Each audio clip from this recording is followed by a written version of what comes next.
kama unavyojua watu wa mjini. Kama mimi pale nyumbani, mdogo wangu leo yule pale miogo hali. Nakwambia mimi miogo asili.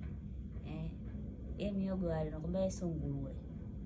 Hali miogo. Sasa unataka kujiuliza anakula kitafunio gani? Hayo mandazi, hivyo viandazi vyenyewe yani.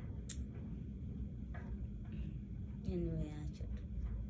Kwani hivyo yani wanaume yani kiufupi yani ni wabaya. Nani ni bora tu mtu atoe hela, au kama inashindikana ni bora tu aende sokoni mwenyewe. Atoe hela mfukoni, aende sokoni akanunua vitu vya ndani vyote. Akuletea kuwekea. Kwa sitaki kukupa hela, nunue kila kitu, mboga, si nini aweke ndani. Asikupe hela hapo sawa. Lakini akienda sokoni sitaona gharama zake.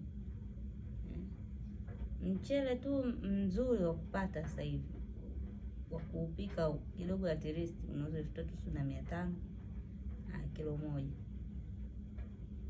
Unga 1800 sijui kilo. Maharage 4000 sijui na 100 ngapi. Sasa hebu tujiulize, hivyo vitu vyote hivyo bado sio mkaa 1500, hamna mkaa 1500, mkaa 2000. Uwezi kupika kwenye gesi. Yaani mambo ni mengi.